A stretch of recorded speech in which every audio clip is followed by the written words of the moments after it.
O futebol é um dos esportes mais assistidos em todo o mundo. A modalidade predominantemente entre homens, mas as mulheres ganham cada vez mais espaço entre as quatro linhas.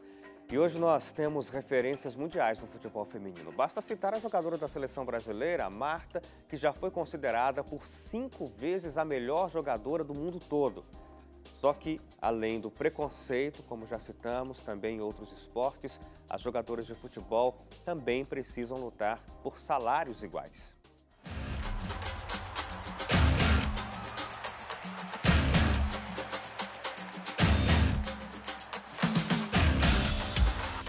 Há décadas, as mulheres batalham por seu espaço na sociedade.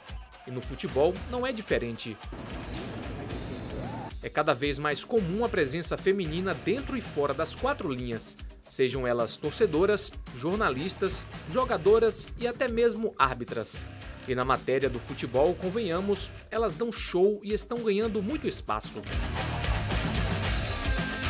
O futebol feminino na Palestina, por exemplo, tem menos de 10 anos de história. A primeira equipe foi fundada em 2009 com poucos recursos e tendo que enfrentar grandes barreiras culturais, assim como em outros esportes praticados por elas. A capitã da seleção do país se diz orgulhosa de suas companheiras, que desafiaram as tradições em nome do amor ao esporte. Jogar futebol na Palestina é um grande desafio para as mulheres. É um desafio participar do futebol internacional e também porque em nosso país o futebol feminino não é bem visto. Na Palestina é um esporte considerado 100% masculino.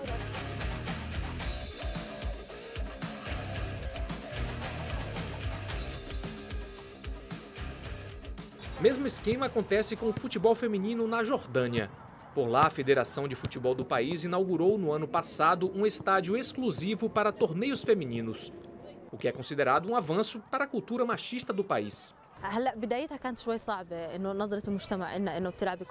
Todos os resultados estão indo na direção certa. O futebol feminino está crescendo principalmente depois que sediamos a Copa do Mundo Sub-17. Essa competição nos deu uma base sólida e vemos que nos trouxe um grande número de jogadoras.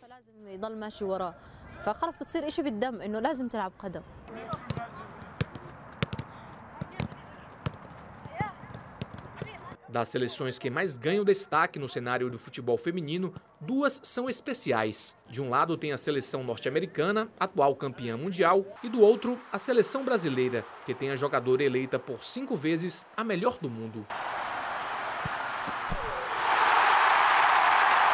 A FIFA, a maior entidade do futebol mundial, divulgou recentemente a lista das 10 concorrentes à melhor jogadora do ano. E mais uma vez, Marta está entre elas. Nos últimos 3 anos, ela foi a segunda melhor jogadora pela FIFA em 2016 e também esteve na lista do ano passado. Marta soma, no total, 14 indicações para o prêmio de melhor jogadora do mundo. Quadro bem diferente para o também camisa 10, só que da seleção masculina, Neymar Júnior. Esse ano ele ficou de fora da lista dos indicados a melhores do mundo, mas diferente de Marta, ele nunca ganhou este título. Se a gente colocar na balança quem tem mais títulos, certamente ganha mais dinheiro, certo? Errado. Uma comparação feita entre os maiores salários do futebol mundial mostrou a grande diferença de pagamento entre homens e mulheres. Pegando o exemplo de Marta, a brasileira ganha atualmente R$1.900.000 por ano, o que é considerado pouco para quem já foi eleita 5 vezes a melhor do mundo. Já Neymar Júnior fatura, por ano, uma bagatela de R$137 milhões. Diferente das brasileiras, as jogadoras americanas há algum tempo travam uma batalha junto à federação do país pela igualdade salarial com os homens, não só para o futebol, mas também em outras áreas. Nós queremos jogar por aquilo que é justo e por aquilo que merecemos. Estamos no começo deste movimento, não somente do futebol, mas de todas as áreas. É importante que esse debate aconteça. A Federação Americana explica essa diferença nas remunerações. Atualmente é definido como um salário fixo mais bônus por cada vitória para as jogadoras. Enquanto que para a seleção masculina existem bônus bem maiores por cada jogo, independente de vitória. É um erro de negociação. A federação deveria incrementar o esporte como um todo, já que é uma instituição sem fins lucrativos. Podemos então reivindicar que a redistribuição dos fundos obtidos seja igualitária.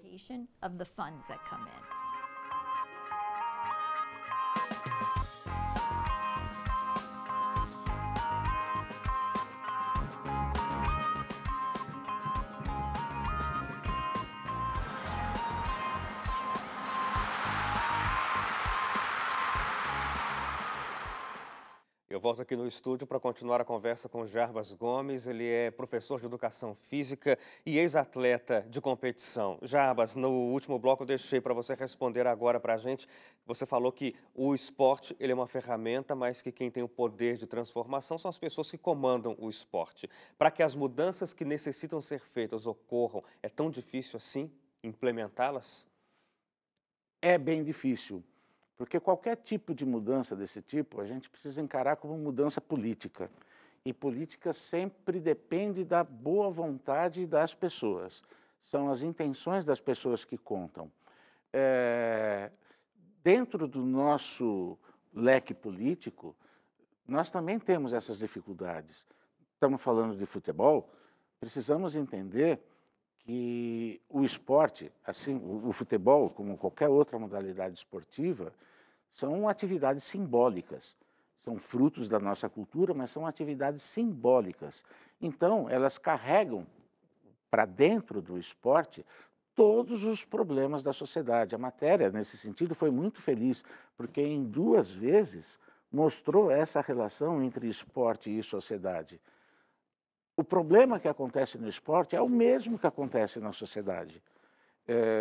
Se pensarmos numa sociedade patriarcal, em que há muitos séculos o homem tem esse poder, é um pouco difícil imaginar que simplesmente de boa vontade todos os homens resolvam ceder esse poder às mulheres, né? Há uma grande conveniência em manter esse poder. Esse poder também se mantém, por exemplo, através das questões financeiras. Quando aparece um atleta ou uma dirigente reclamando a igualdade de remuneração, isso também acontece no mundo das nossas empresas. Nós temos executivas que exercem funções com o mesmo grau de responsabilidade que homens, às vezes até maior, mas é muito comum a gente ver as executivas reclamando que o salário delas está abaixo dos homens no mesmo grau de hierarquia. Claro. Né? Então, dentro do mundo do esporte, os problemas são os mesmos. A mulher conquista espaço, mas o espaço pode ser considerado como uma generosidade masculina. Já o poder e o dinheiro é um pouco diferente. Então, demora sim. Esta é uma mudança que vai depender muito do poder de luta das mulheres e das alianças que elas conseguirem fazer com homens que detêm poder. Se não for assim, vai ser difícil mudar. Jarbas, você comentou no primeiro bloco que você tem um livro, né? Que eu Sim. queria até que você mostrasse, porque nesse livro você discute diversos aspectos do esporte. Inclusive fala sobre a atuação feminina no esporte. Sim, esse livro saiu de uma conversa com o Luiz Felipe Polito, que você entrevistou dias atrás. E ele é meu parceiro na organização. Há vários autores aqui de alta qualidade, tanto da educação física escolar quanto do esporte de competição. Aliás, o livro foi organizado assim, como uma espécie de jogo. Time da educação física escolar, um time do esporte de competição. E neste jogo, cada competidor ou cada autor expressa seu ponto de vista sobre essa questão da relação entre o esporte de competição e a educação física escolar. Há um capítulo, sim, especificamente sobre a questão de gênero, que foi escrito pelo Jorge Knjinik, que é esse meu amigo que está na Austrália hoje. Agora, me diga uma coisa, não é o foco do que a gente estava falando aqui especificamente sobre a mulher no esporte, mas você toca num ponto muito importante que o livro tenta abordar, não é? Que é a relação entre o esporte, lá na escola, o aprendizado do esporte por meio da educação física e que fim isso pode levar para que a gente tenha esportistas, atletas profissionais. Existe essa relação? O atleta é formado lá na escola? Esse é o grande debate. Eu tenho um ponto de vista. Esse ponto de vista me diz que não. Não é? Não. O atleta não é formado na escola, pelo menos na nossa realidade escolar. Para que isso venha acontecer, para que haja uma relação entre o esporte de alto nível e a educação física escolar, é preciso acontecer uma série de outras transformações, tanto no mundo escolar como um todo, quanto no mundo do esporte como um todo. E, novamente, eu volto a dizer que todos os problemas da sociedade também aparecem aí.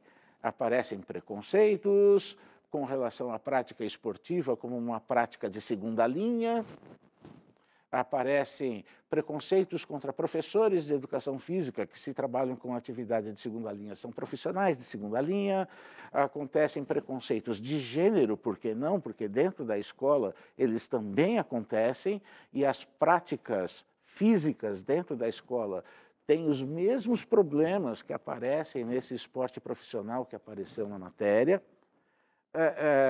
Se a gente for ver, dentro da sociedade, as questões são as mesmas. A evolução não pode acontecer apenas no esporte. Ela tem que acontecer na sociedade como um todo, senão elas não serão efetivas. Jarbas, eu agradeço muito pela sua participação com a gente. Infelizmente, chega aqui ao fim o Realidade em Pauta, mas eu espero que a gente tenha outras conversas com você aqui. E eu deixo com você, então, este livro. Muito obrigado, Jarbas. Espero que lhe seja uma leitura satisfatória. O tema é interessantíssimo. E olha, você de casa, muito obrigado também, viu, pela sua participação, pela audiência aqui no Realidade em Pauta. Você pode rever essa conversa aqui com o Jarbas, essa matéria de hoje, lá no nosso portal, que é o novotempo.com/jornalismo. A você uma boa noite e até o próximo encontro.